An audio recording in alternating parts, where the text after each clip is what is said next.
Let's generate a Polymesh 3D with this pose.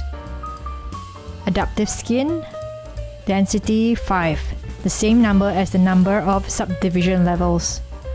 Slide down the Dynamesh resolution to 0 and click Preview or press A. Dynamesh can always be done after the new Polymesh is generated. That's not necessary for now. This is the preview of a high-resolution Polymesh. The resolution is controlled by the density slider. Notice the active points are 1.4 million, the same as subdivision level 5 previously. All that's left to do is click on Make Adaptive Skin under Adaptive Skin tab. A high-resolution Polymesh 3D will be extracted and available for editing under Toolbox window.